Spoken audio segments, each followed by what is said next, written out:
In this video we're going to be looking at laws of indices. So we've got a few rules or formulas that help us work out indices problems, and I'm going to go through some examples to help you see why these rules can be used and how you can use them. Okay.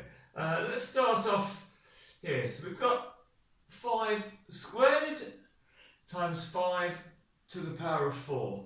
Well, 5 squared, we know that that means 5 times 5. And 5 to the power of 4, well, that's 5 times itself 4 times in total. Okay, so we've got 2 here, 1, 2, 3, 4 there. So that means altogether we have got 6 5s, so we can write that as 5 to the power 6. So you can see our law tells us that if the main number is the same, so that's very important, then we can add the powers if we're multiplying those two numbers together. Okay, so A in this case would be 2, B would be 4, so 2 plus 4 is 6. Okay. We get something similar when we're dividing, so 7 to the power 5 divided by 7 to the power 3. Well, 7 to the power 5, we can write that as 7 times 7 times 7 times 7 times 7. And at GCSE level, you should be getting used to the divide sign, meaning that we can write this as a fraction. So we've got 5 7s on top, and at the bottom we're going to have 7 times 7 times 7. Okay. Well, we could do some cancelling. So 7 and 7, another 7 there, 7 there. So that means that we are left with 2 7s, or 7 squared, divided by 1. So that's just going to be 7 squared. And you can see from our rule, again we've got the same number, the 7. The A in this time is 5, the B is 3, and our rule tells us to take the first and subtract the second. So 5 take away 3 gives us 2. So we end up with 7 squared, which 49. Okay. Right, now over here we've got 2 to the power 3, but then all of that is to the power 2, or squared. Well, let's worry about this bit first of all. So 2 to the power 3 is 2 times 2 times 2. Well, if it's squared, that means we're multiplying it by itself. So we're going to have exactly the same thing again, which we can see is 2. I've got 1, 2, 3, 4, 5, 6 of them.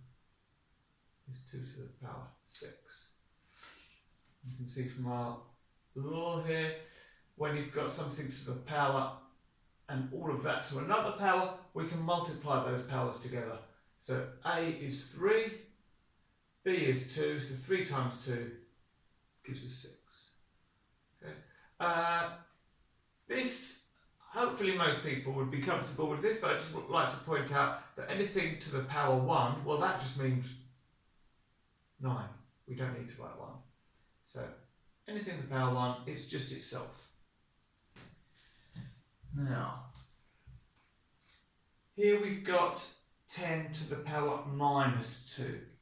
Well, the best way to think of this, if we use our rule, is, well, to say the minus just means 1 over. Okay?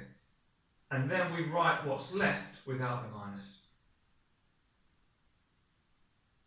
Okay, so x is 10, minus a is minus 2. So the minus bit just means 1 over, and we're left with the 10 squared, which we can write as 1 over, well, 10 squared is 100. And we should be able to write this in decimal form, 0.0 tenths and 100th. Now this is a special rule with indices we need to know. Anything to the power 0. Well, let's start off using this as an example.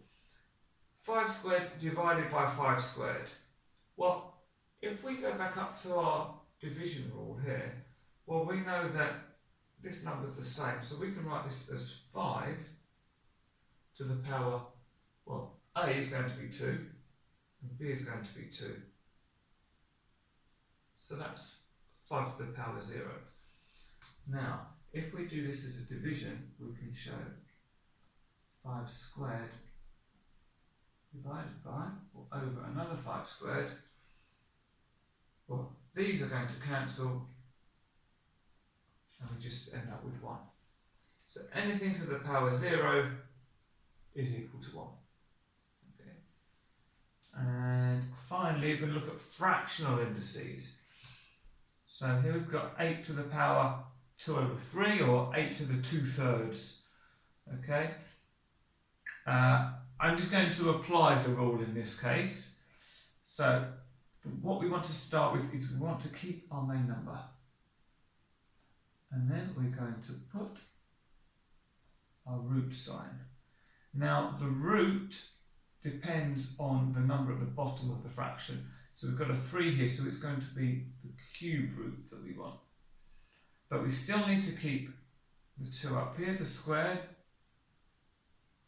So we've got the cube root of 8 squared.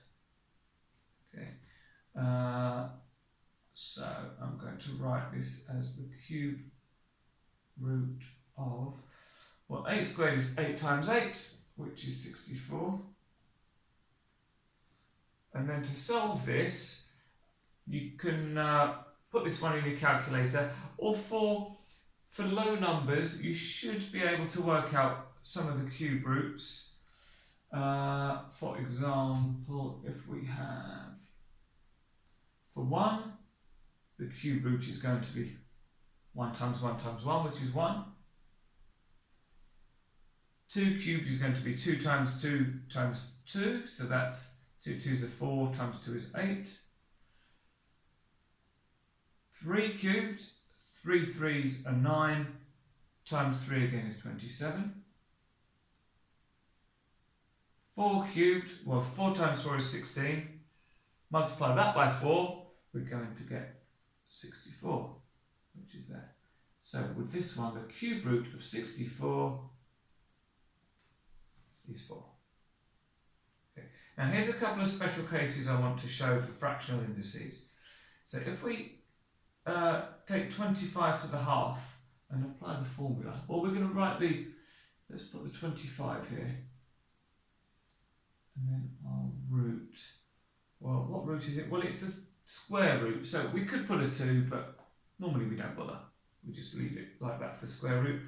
And to the power, well, it's to the power 1. So we could write 1 again. We don't need to. So anything to the power half just means the square root of that number, which in this case is 5. Similarly, if we've got anything to the power 1/3, well, if we apply our rule again, we've got our root sign of 27. This time it's the cube root, and it's 27 to the power 1, so we don't need to put the 1 in. And well, we did this one earlier. We saw that 3 cubed was equal to 27. So that's a 3.